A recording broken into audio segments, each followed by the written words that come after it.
pause a moment so that I can share this with, oops.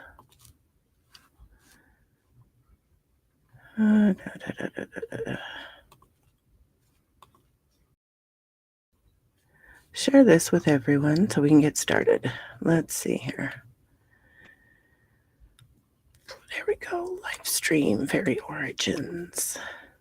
Give people a few minutes to get in. I suppose I should play music while we're waiting. I think they have music now. Overlay. Maybe not.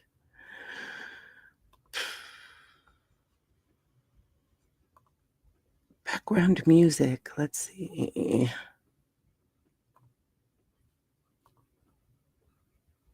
We'll see how the lo-fi goes.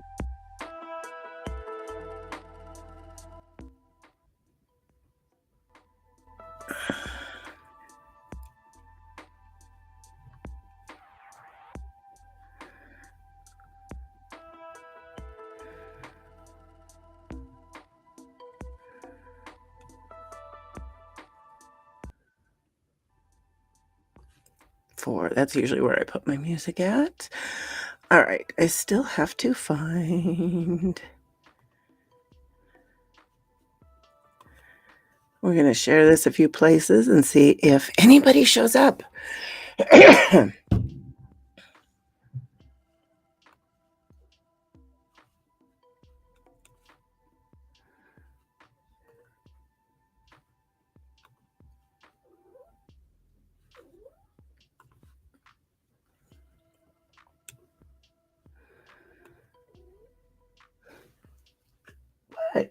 What are you talking about, Morty?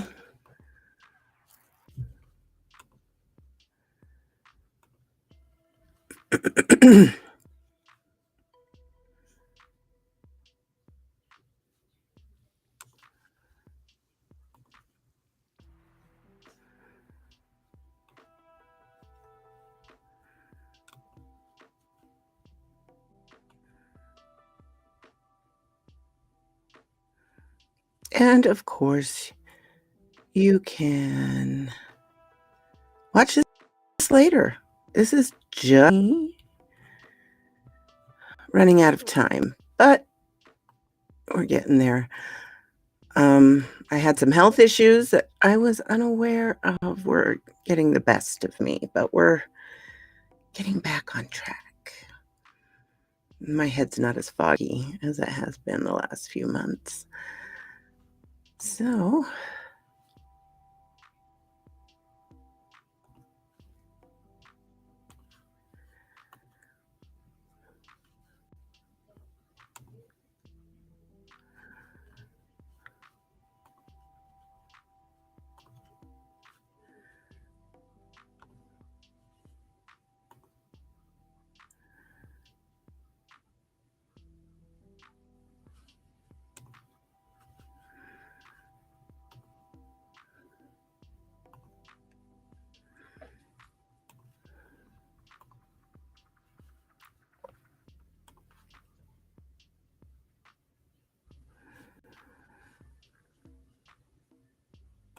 all right, I suppose that'll do.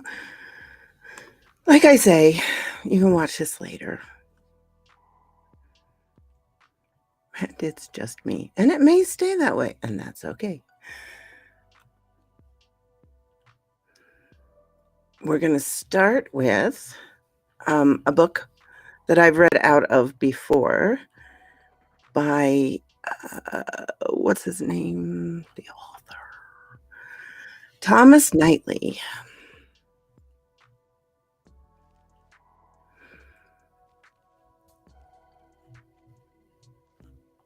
We're going to skip the prologue and go to Origins of Fairy Belief.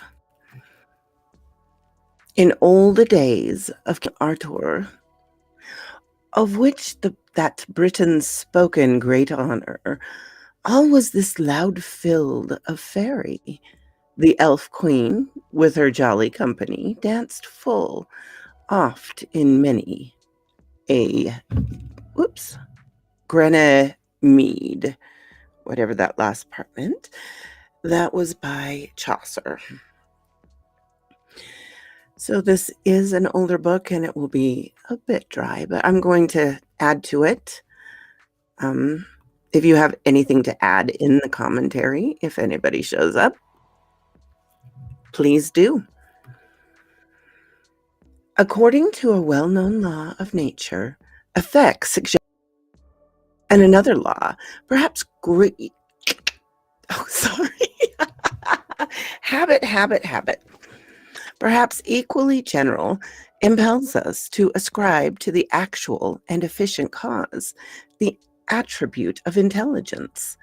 The mind of the deepest philosopher is thus acted upon equally with that of the present or the savage.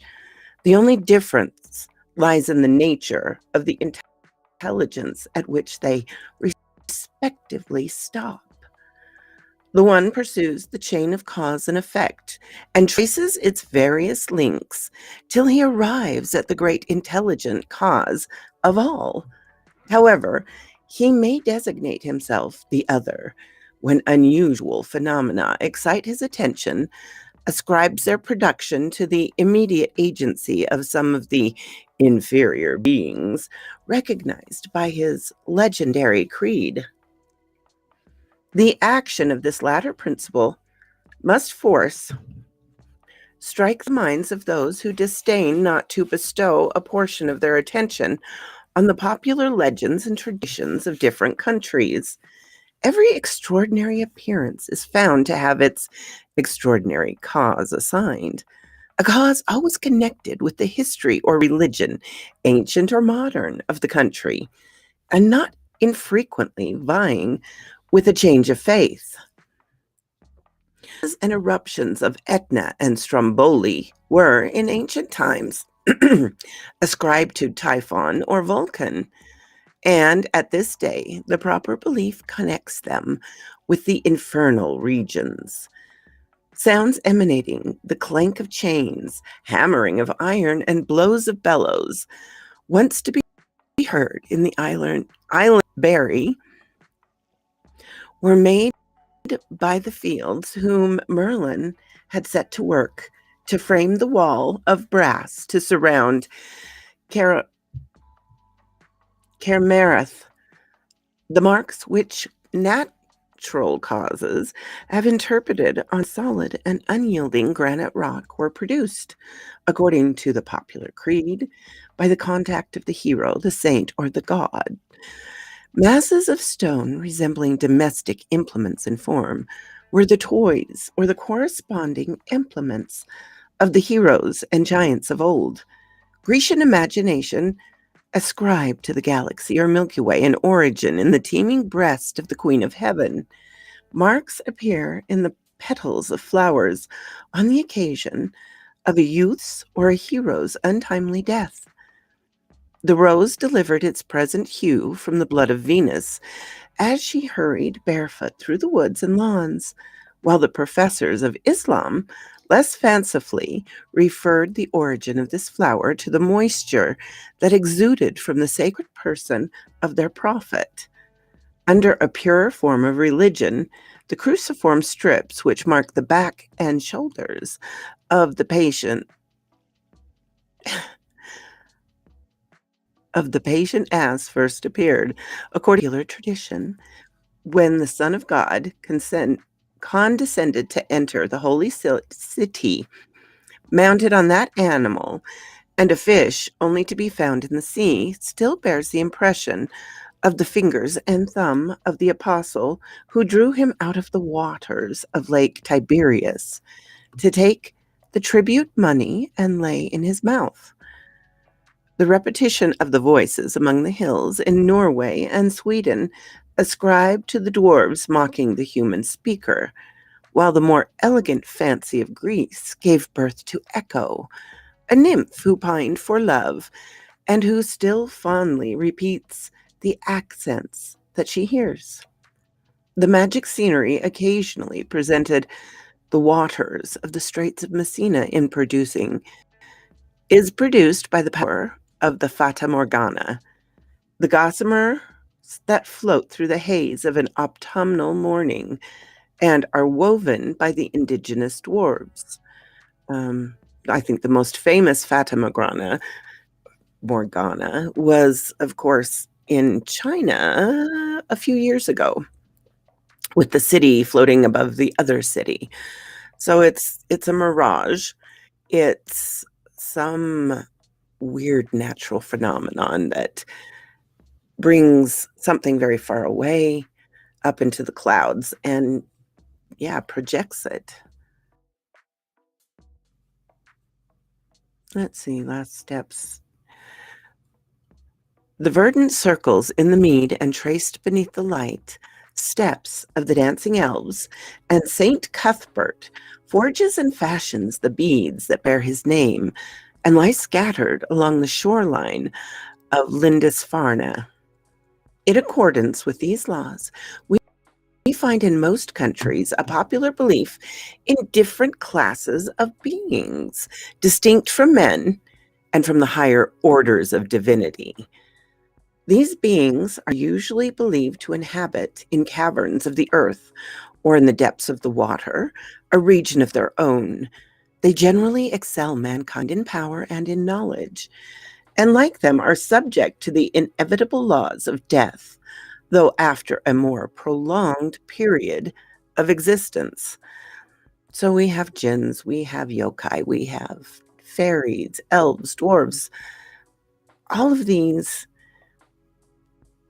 are thought to be, well, in the Christian sense, demons. In other countries, they are, just other creatures or whatever, come from another existence, so dimensional. Let's see. I'm going to check on the live stream. Oh, hi, Lou. Thank you. Thank you for coming. We'll see if anybody else shows up. So glad to see you here. Let's see. How these classes were first called into existence is not easy to say, but as if some assert, all the ancient systems of heathen religions were devised by philosophers for the instructions of rude tribes by appeal to their senses. We might suppose that the minds which peopled the skies with their thousands and tens of thousands of divinities gave birth also to the inhabitants of the field and flood, and that the numerous tales of their exploits and adventures are the production of poetic fiction or rude invention. It may further be observed that not infrequently a change of religious faith has invested with dark and malignant attributes beings once the objects of love, confidence, and veneration, which, yeah, is exactly what happened.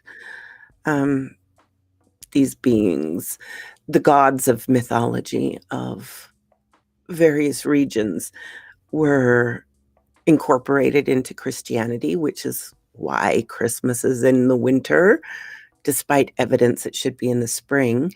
It was tied to the deities that were celebrated at that point in time. That was, the church is doing to try and make conversion easier. It is not our intention in the following pages to treat of the awful or lovely deities of Olympus, Valhalla, or Meru. Our subject is less aspiring, and we confine ourselves to those beings who are our fellow inhabitants of earth, whose manners we aim to describe, and whose deeds we propose to record. We write of fairies, fae, elves, alio, non, okay, this is Latin, it's getting me. Anyway, quo nomine garden, and my apologies to anybody who speaks Latin, or, you know what, have a laugh at my sake, because, yeah, my Latin's terrible. Hi, Nova. Thank you so much for coming, too. So nice to see you here. And thank you for always commenting. It really does help. Even if it's just for the algorithm gods, I appreciate your input. So I lost my place. Here we go. The origin of the word fairy. You know what? I'm going to leave that for the end because that first part was dry and this is much longer and probably drier and includes a lot more Latin.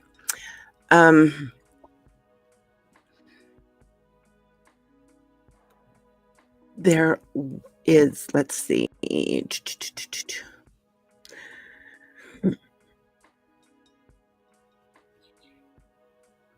I'm going to read to you here just a short little below. Most of us think of fairies as tiny creatures, flitting about on gossamer wings, waving a magic wand. But history and folklore tell a different tale. Belief in fairies was common. Most people didn't like to mention them by name, and so referred to them by other names, the little people or the hidden people. Many explanations have been given for a belief in fairies. Some say that they are like ghosts, spirits of the dead, or were fallen angels, neither bad enough for hell nor good enough for heaven. There are hundreds of different kinds of fairies. Some are minute creatures, other grotesque. Some can fly, and all can appear and disappear at will. The oldest fairies on record in England were first described by the historian Gervase of Tilbury in the 13th century. Brownies and other hobgoblins are guardian fairies. They are useful ones and do housework and odd jobs around the house. In Aberdeenshire, Scotland, they are hideous to look at. They have no separate toes or fingers, and the Scottish lowlands, they have a hole instead of a nose. Oh, that's attractive. Banshees are less common and more sinister. They usually only appear to foretell a tragedy. In Highland tradition, the washer by the ford, a web-footed, one-nostrilled, buck-toothed hag, I also heard her described as less insulting, is only seen washing blood-stained clothes when men are about to meet a violent death. Goblins and bugaboos are always malignant. Avoid them if possible. Most of the nature fairies are perhaps descendants of pre-Christian gods and goddesses, or are the spirits of trees and streams. Black Annis, a blue-faced hag, haunts the Dane Hills in Leicestershire, and Gentle Annie, who governed storms in the Scottish lowlands, are perhaps descended from the Celtic goddess Danu, mother of the Irish cave fairies. The Tuatha De Danann, of course, which is the belief in Ireland. It was a former people that lived there. I know I'm going off on a tangent, but they kind of lived underground, and when the Celts came in, they were killed off or driven off, but believed still to live in these mounds and caves and so forth. Anyway, mermaids and merman. River spirits and spirits of pools are the most common nature fairies. Marsh gas makes the flickering flame that hovers over marshy ground and gives rise to the belief in jack-o'-lantern. Jack-o'-lantern, or will-o'-the-wisp, is a highly dangerous fairy that haunts marshy grounds, luring unwary travelers to their death in the bogs. Belief in fairies has not completely died out. As recently as 1962, a Somerset farmer's wife told how she had lost her way on the Berkshire Downs and was put on the right track by a small man in green who appeared suddenly at her elbow and then disappeared. A woman on holiday in Cornwall with her daughter came across a small green man with pointed hood and ears. They were so alarmed, they ran for the ferry, cold with terror. Another eyewitness account in the 20th century. So, do we believe in fairies? I wonder. And that's a sweet little article. How we doing?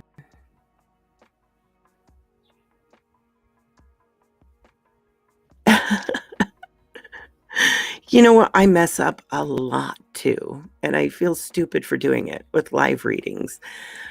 But it has its own advantages, especially since I haven't got much recording time lately. So at least I'm putting something out there, and it is more organic feel to it. And having you guys comment and ask questions, and even if you hear me hit my mic, it's all wonderful.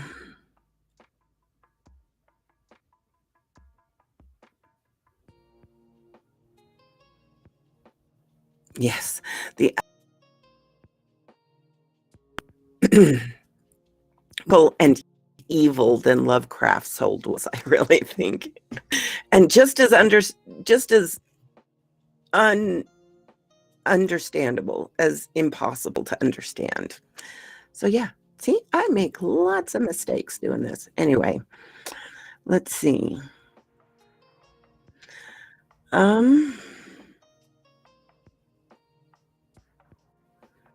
Let's see here.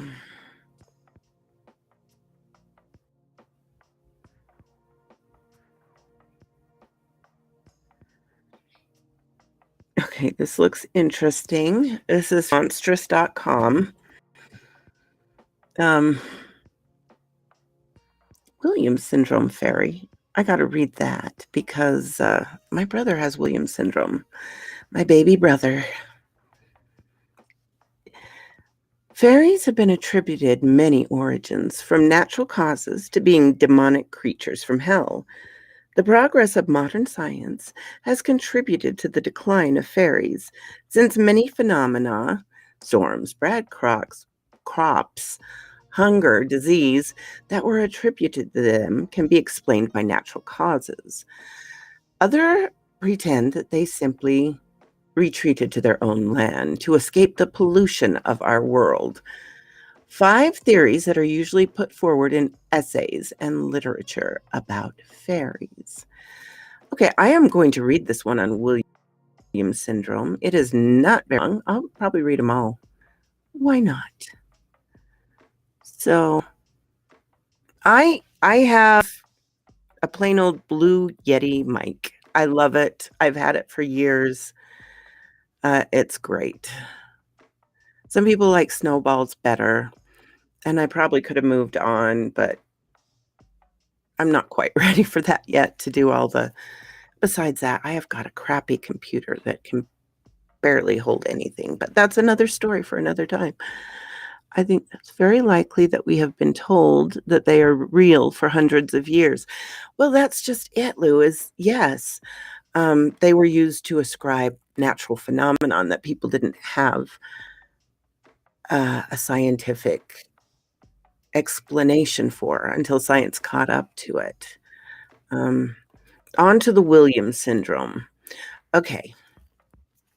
The rare condition, Williams-Beuren syndrome, was listed as of interest to scientists studying domestication because the people born with it are especially gregarious, which is very, very true. If you've met somebody with them, you are their best friend. The syndrome is described as a combination of about 26 missing genes. Further reading after quick internet searches revealed that people with the syndrome are exceptionally kind, highly verbal skilled, and they have a tendency to be famously musical and possess perfect pitch. The syndrome is characterized by a lack of elastin in the body, which gives a certain look to the features. The Wikipedia entry suggested that these people were thought of as magical because they were so kind and trusting, friendly and musical. They might be one of the sources of fairy legends. And if you've seen someone with Williams syndrome, let me hurry and pull up a picture Um, they have very elven features. Let's see here.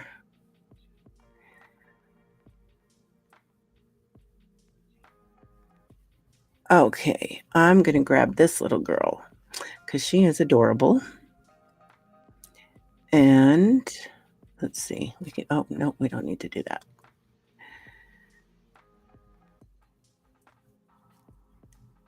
Oh, nope, that wasn't it. Sorry. We're getting there. All right. So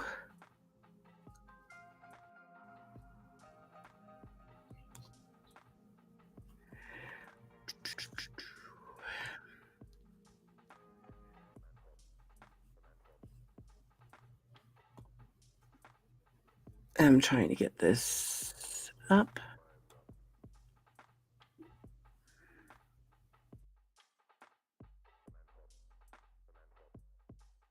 Okay. All right. Why is it not pulling her up? Let's see. Maybe I do need to download it. All right. 1 second. I will get it for you because they have very elven features and very gregarious, very, very friendly. And every time they see you, they will hug you. So, yeah. All right. There we go. Oh, my goodness. The washing machine's going. I hope it's not too annoying to you all. Let's see. Right there. Okay. Okay. You can see there that cute, cute face. The nose is always the same. The eyes. Very, very friendly. You could definitely see this little cutie as a fae. So let's see. We'll see if we can get our fairy background back again. There we go. Origins of fairies. And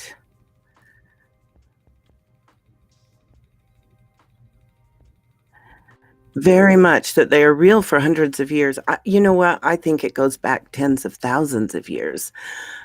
We always look for coincidences. It's how we survive. It's how we developed pareidolia to, find the hidden tiger out to get us or whatever it was.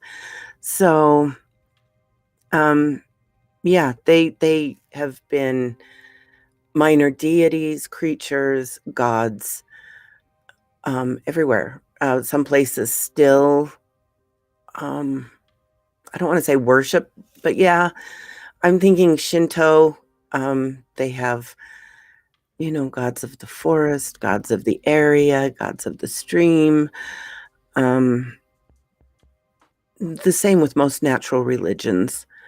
And it's just what we do. We look for explanations. And before we had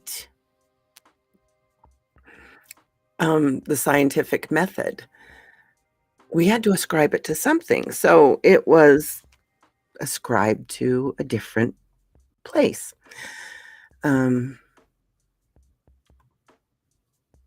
So, yes, pagan deities. Okay, we'll move on to that one. Again, this is on monstrous.com. In most pagan religions, supernatural forces are associated with animals, the five elements, and the goddess. Sometimes the fairies were called goddesses themselves. In several folk ballads, the fairy queen is addressed as Queen of Heaven. Welsh fairies were known as the Mother's Blessing. Breton peasants called the fairies godmothers, which, shows up in fairy tales, our fairy godmothers. In Gaul, in France and Belgium, Hispania, Spain, and Britain, the pagan deities that were worshipped before the Roman invasion were gradually reduced to the status of fairies in mythology and folklore when Christianity spread to the west and the north. Many of the Irish tales of the Tuatha De Danann were referred to these beings as fairies, though in more ancient lines they were regarded as goddesses and gods of a race of fair people. They looked very much like human in size and shape, except that they have special magical powers and seemed eternally young. Can you imagine if we took a group of people and managed to go back to before the Celts came to Ireland? We would probably be seen as having magical powers and being eternally young because people died very young back then.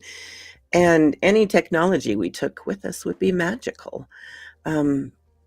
Was that the Tuatha De Danann? Were they a more advanced race? We don't know. We haven't seen signs of it. Anyway, the Tuatha De Danann were spoken of as having come from islands in the north of the world, or in other sources, from the sky, after being aliens. Okay. My hair's not quite that wild this morning. After being defeated with the otherworld beings and then the ancestors of the current Irish people, they were said to have withdrawn to the sea,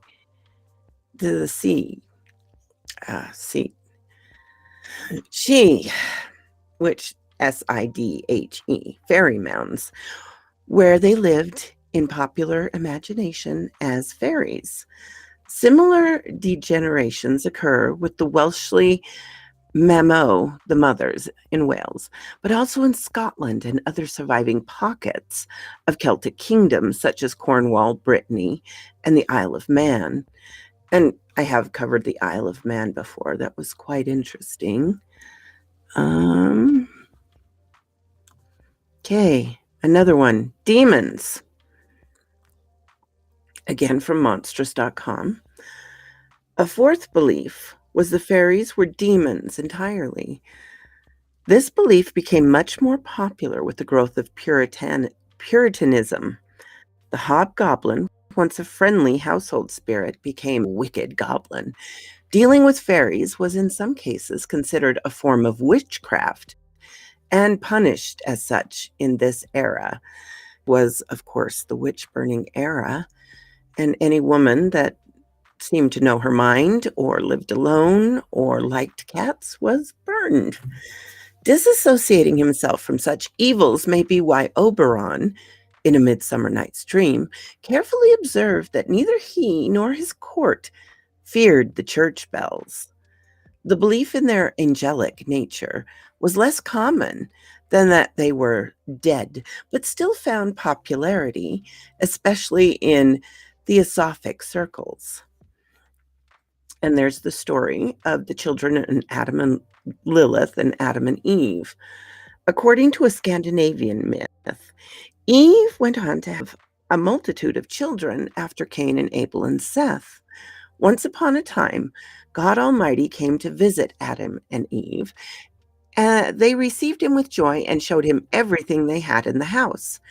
They also brought their children to him to show him, and these he found promising and full of hope.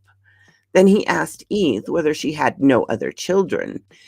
Then these whom she now showed, she said none, but it so happened that she had not finished washing them all, and being ashamed to let God see them dirty, had hidden the unwashed ones.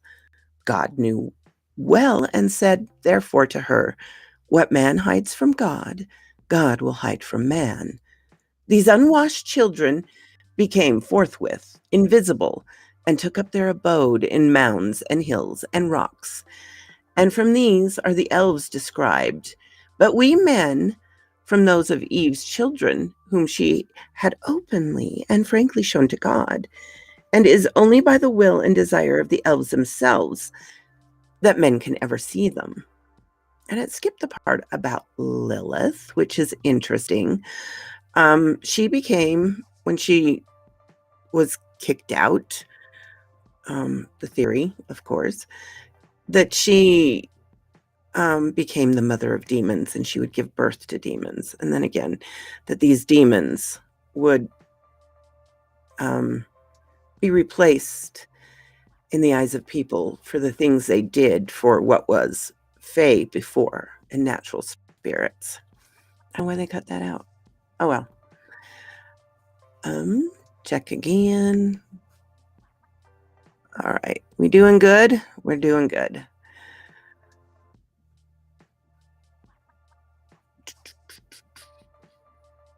Okay, not that one. All right. Fallen angels. The lore of Scandinavia, Scotland, and Ireland, when God cast out the arrogant angels from heaven, they became the evil spirits that plague mankind, tormenting us and inflicting us with harm.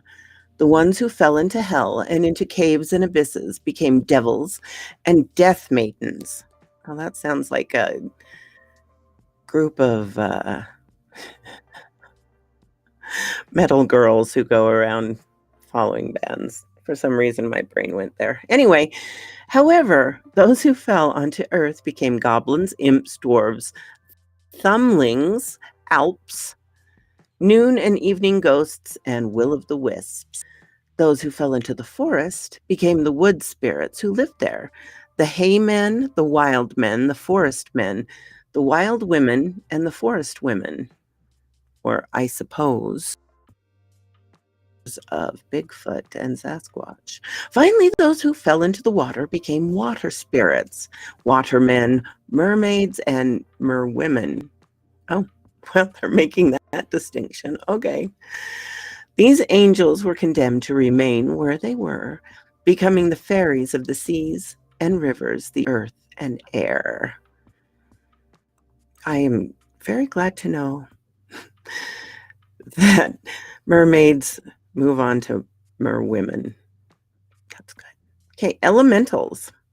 We'll move on to that. Another view held that fairies were an intelligent species, distinct from human and angels. In alchemy, in particular, they were regarded as elementals, such as gnomes and sylphs, and described by Pericles. Earlier Celtic people, like pre-technology societies studied by modern anthropologists, may have endowed every object with a spiritual nature that was anthropomorphized over the centuries, especially after the arrival of Christianity.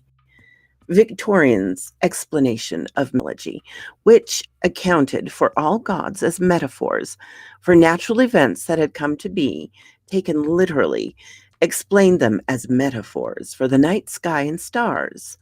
According to the theory, fairies are personified aspects of nature and deified abstract concepts such as love and victory in the Parthenon of particular forms of animistic nature worship constructed at the religion of ancient Western Europe. Yeah, the Victorians, they became quite interested in it, but they definitely dolled them up and toned them down and made them pretty and small.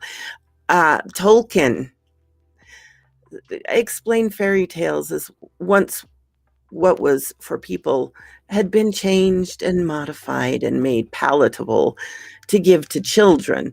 He explained it like old furniture that's relocated to the nursery for children.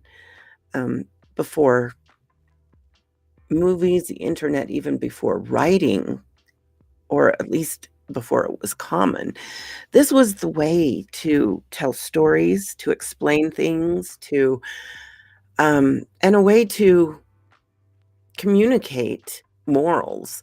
Their morals were different than ours, but nevertheless, it was what they took their cues from for life. So it's kind of all encompassing.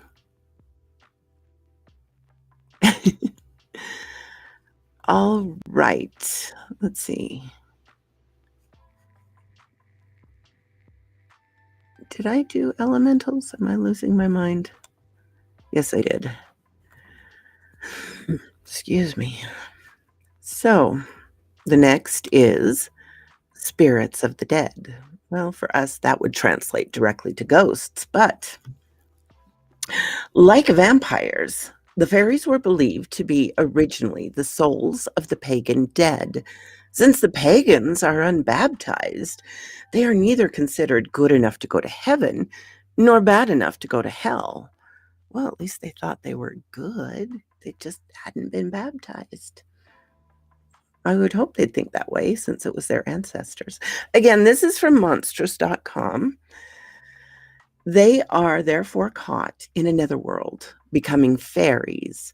It should be noted that there are many common points of belief between ghosts and fairies, such as the fearsome aspect of many solitary fairy, the danger to mortals of eating fairy food, i.e., that they would be prevented from returning to the realm of the living, or why both the dead and fairies live underground. The Irish banshee is sometimes described as a ghost, and one of an ancestor, I believe, which is why they haunt certain families. The North English called lad of Hilton, though described as a murdered boy, is also described as a household spirit like a brownie, much of the time a bargeist or elf. The tradition of the wild hunt, oh, I love the wild hunt, is a bizarre cottage. Is a bizarre courage of, I can't even, I know the word and it just won't come out, and that's okay. Entourage. We'll use that because my brain's not working today. Of fairies and spirits of the dead. According to the Eddas of the North, the elves are the women that went out from the corpse of the giant Ymir. There are two main races, the elves of night and the elves of light. The latter became the allies of Odin against the giants. And there's one more called the pygmy theory. Some folklorists and anthropologists have theorized that the original fairies were members of conquered races that were sighted on rare occasion, mistaken for supernatural beings. One common theme found among the Celtic nations describe a race of diminutive people who have been driven into hiding by invading humans. According to this theory, the Tuatha De Danann in Ireland lived in shelters burrowed under mounds and hills as more aggressive races migrated into their territories. These secretive little people retreated to the forests. However, some possibly maintained a guerrilla warfare against the newcomers, giving rise to the legends of Rob Roy and Robin Hood. The survival in all Celtic countries of prehistoric monuments, apparently built by people of smaller stature that occupied part of Europe in the Bronze Age and Neolithic periods, would support this perception. Similar theory traced the origin of the Germanic people as being a people subdued between the 5th and 10th centuries by a nation of greater power and size. The vanquished fled to the mountains and concealed themselves in caverns, only occasionally venturing to appear. In Victorian beliefs of evolution, cannibalism among ogres was attributed to memories of more savage races, still practicing it alongside superior, that's in quotes, races that had abandoned it. Selkies, described in fairy tales as shape-shifting seal people, were attributed to memories of skin-clad primitive people traveling in kayaks. African pygmies were put forth as an example of a race that had previously existed over large stretches of territory, but come to be scarce and semi-mythical with the passage of time and the prominence of other tribes and races. The bones of Homo florensis, said to be a species of dwarf humans, were discovered at the Liawa cave on the Indonesian island of Flores in 2003.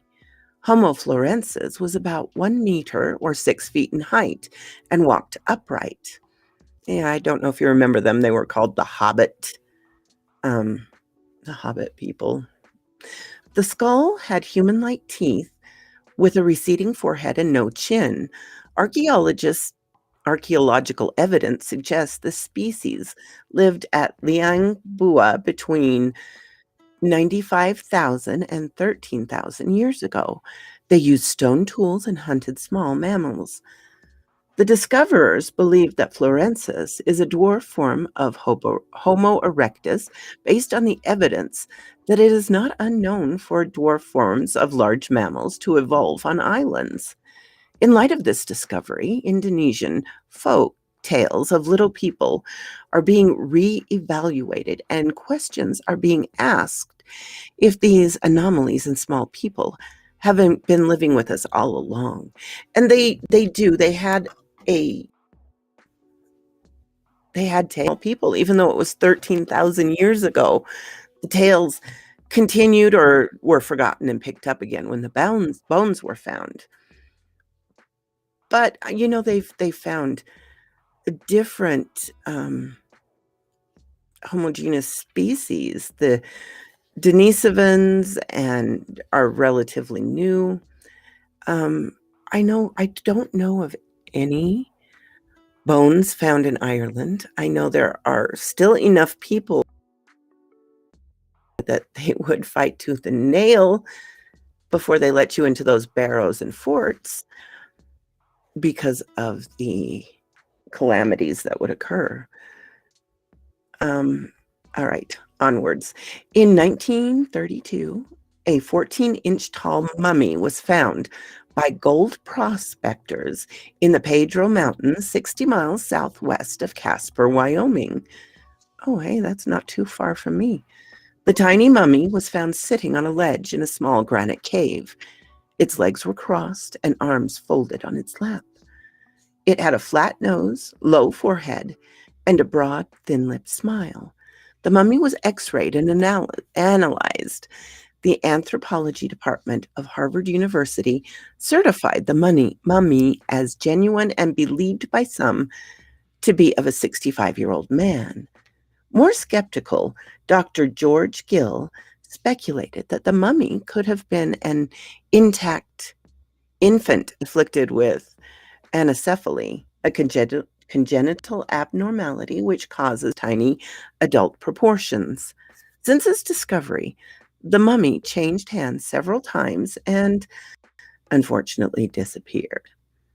It is interesting to note that Shoshone and Crow natives that inhabit the area where the mummy was found had legends of little people in their ancient folk tales. And I am in Shoshone area, and there is a peak up in the mountains, up a nearby canyon, Logan, Utah Canyon, if you want to know, that is known to still have these diminutive people around. I talked to somebody who says he's seen them. There was one in the book, a story in the book that my brother read. And this summer, I'd like to go up there and look around. I think it would be interesting. Maybe I'll bring some organic fruit in case in case I run into them. Who knows? Anyway, just for fun. Anyway, the last of that article. Perhaps the most spectacular and baffling find was in the late 1800s. Hundreds of tiny flint tools were found in the Pennine Hills of East Lancashire, all of which was no longer than half an inch long. Tiny tools included scrapers, bores, and crescent-shaped knives. Other tiny tools similar to the ones found in Lancashire have been found worldwide, including Devon and Suffolk, England, Egypt, Africa, Australia, France, Italy, and India. So that's a lot of little people. Of course, there's other places that they are found, not mentioned there. The duende of South America and the Philippines, who take care of the forest and kidnap children. Yay! Anyway, that's a lot of what fairies are known for here. All right. Were you really, Nova? That's cool. That's awesome. That's awesome.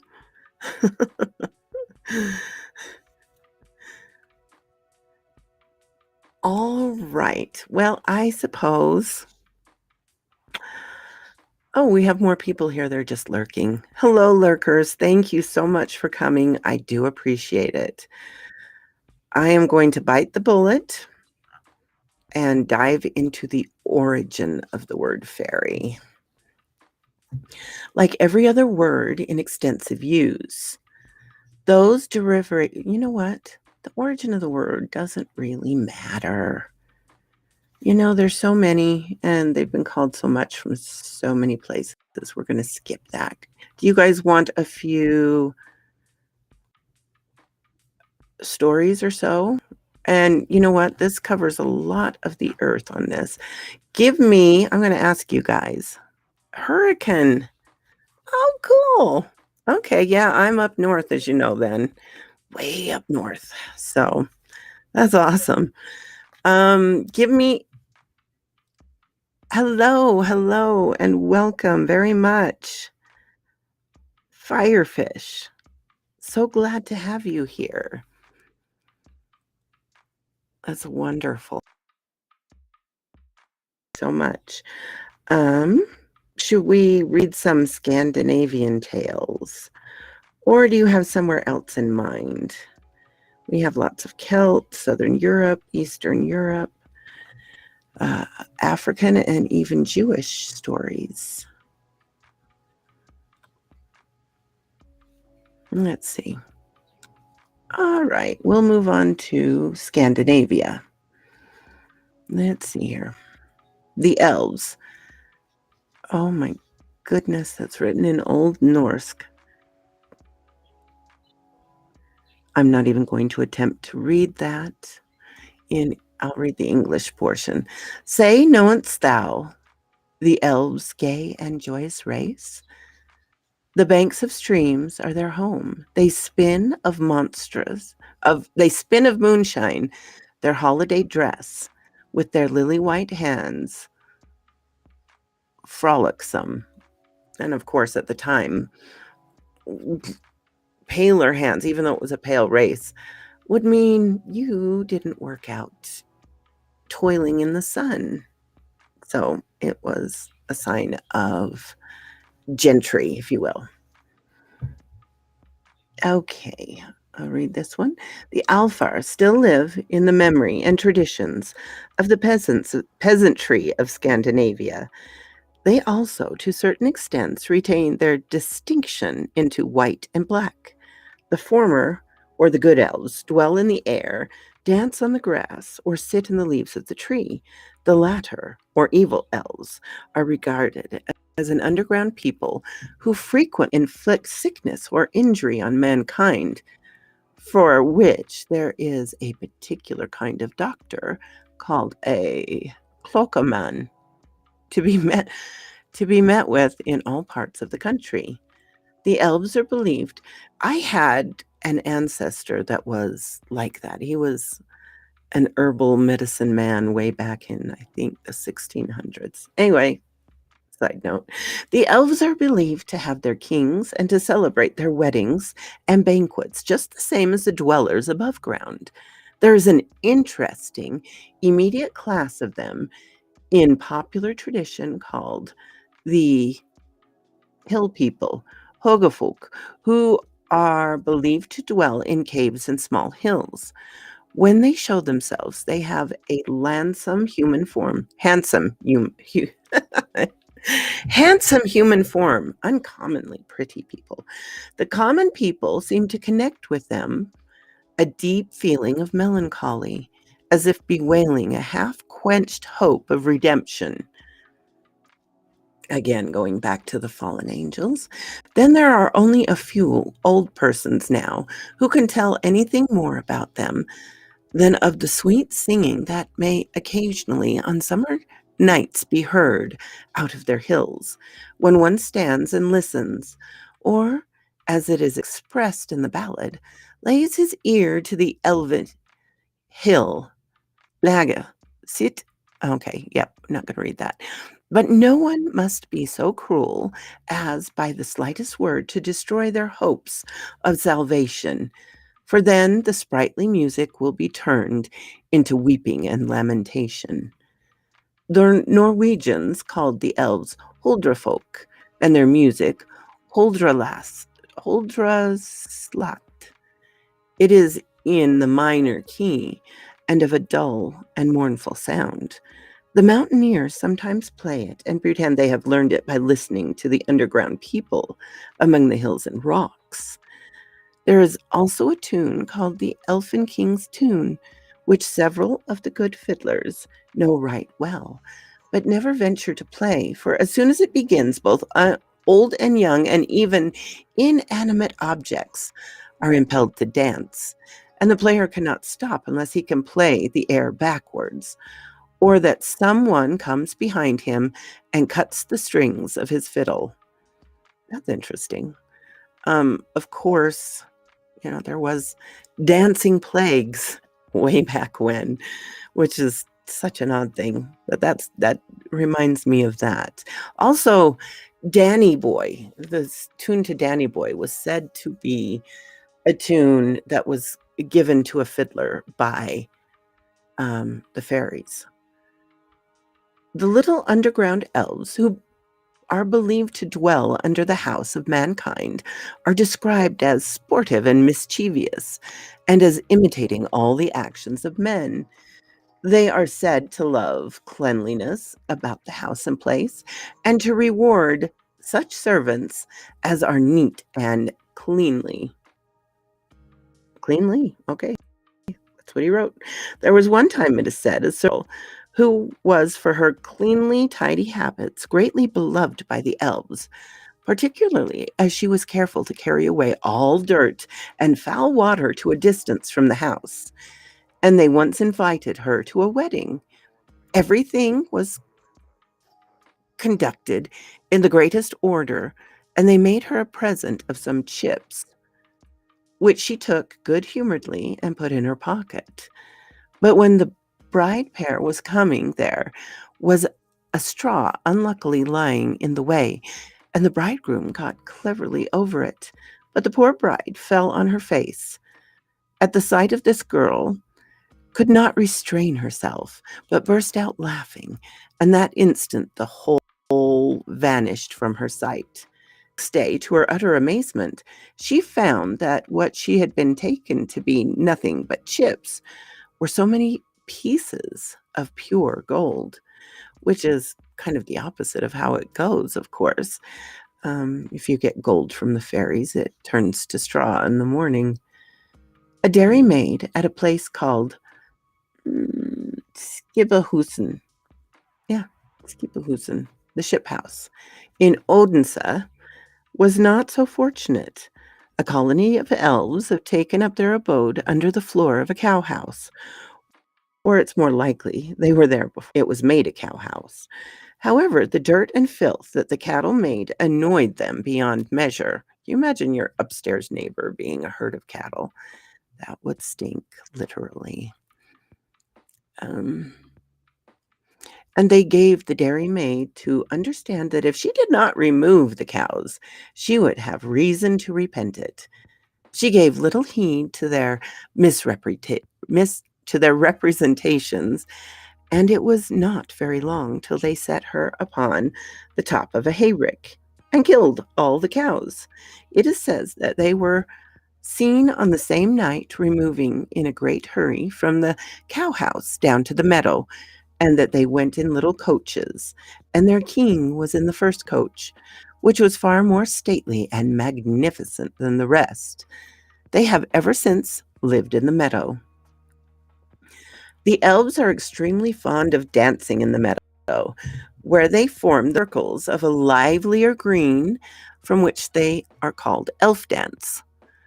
When the country people see in the morning strips along dewy grass in the woods and meadows, they say the elves have been dancing there. If anyone should at midnight get within their circle, they become visible to him, and they may then elude him. It's not everyone that can see the elves, and one person may see them dancing while another perceives nothing. Sunday children, as they are called, those born on Sunday, are remarkable for possessing this property of seeing elves and similar beings. The elves, however, have the power to bestow this gift on whomever they please. People also used to speak of elf books, which they gave to those whom they loved, and which enabled them to foretell future events. The elves often sit in little stones that are of a certain form and are called elf mills. The sound of their voices is said to be sweet and soft like the air. The Danish peasant following account of their elf folk or elf people. The elf people live in Elmore. The appearance of the man that of an old man with a low crowned hat on his head. The Ella woman is young and of fair, attractive countenance, but behind she is hollow, like a dough trough. Young men should be especially on their guard against her, for it is very difficult to resist her, and she has, moreover, a stringed instrument which, when she plays on it, quite ravishes their hearts. Men may also be seen near the Elmore, bathing himself in the sunbeams. But if anyone comes too near him, he opens his mouth wide and upon him, and his breath produces sickness and pestilence. But the women are most frequently to be seen by moonshine. Then they dance their rounds in the high grass so lightly and so gracefully that they seldom meet a denial when they offer a hand to a rash young man. It is also necessary to watch cattle, that they may not graze in any place where the Ella people have been. For if any animal comes to a place where the Ella people have split or done what is worse, it is attacked by some grievous disease which can only be cured by giving it to eat a handful of St. John's wort, which has been pulled at 12 o'clock on St. John's night. It might also happen that they might sustain some injury by mixing with the Ella people's cattle, which are very large and of a blue color.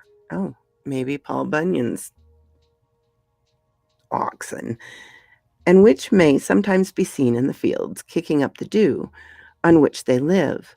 But the farmer has an easy remedy for this evil, for he only has to go to the Ella hill when he is turning out his cattle, and to say, "Thou little troll, may I gaze my cows on thy hill?" If he is not prohibited, he may set his mind at rest. Okay. So, hello, Michael. Welcome, welcome. So good to see you. Yes, cleanly, yes.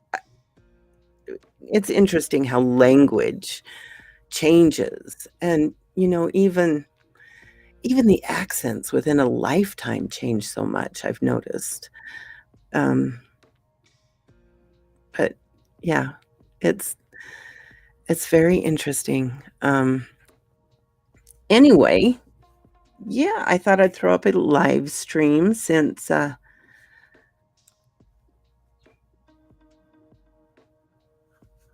did not get one ready for this week. But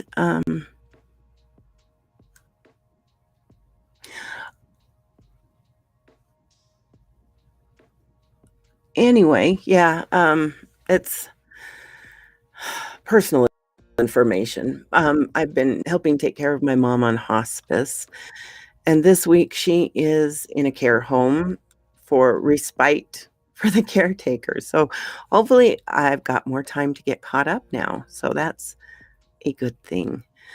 Yeah, if you enjoyed it, please give it a like. Make a comment. You know, let's get this channel back on its feet, so to speak. Yeah, I think that TV does have a lot to do with it. I don't know. Maybe at one point in time we'll have a very homogeneous, as you say, accent, at least throughout the first world, I would think. Hopefully everywhere would be first world. That would be cool. Anyway, there I just go. Anyway, thank you all for coming. I'm glad you caught the end of it, Michael. I sure appreciate you guys. Hi, streamers. Hi, streamers. That's Baby Bird. So anyway, I'm going to cut it for now. I hope you enjoyed it. I might do more of these. It feels more organic. If you like it like that, let me know. If you like it the more polished way, let me know too. Anyway, all of you have a wonderful time. Thank you so much for coming, darlings. I do appreciate it. So quoth this raven. Got to throw that in there. Bye-bye.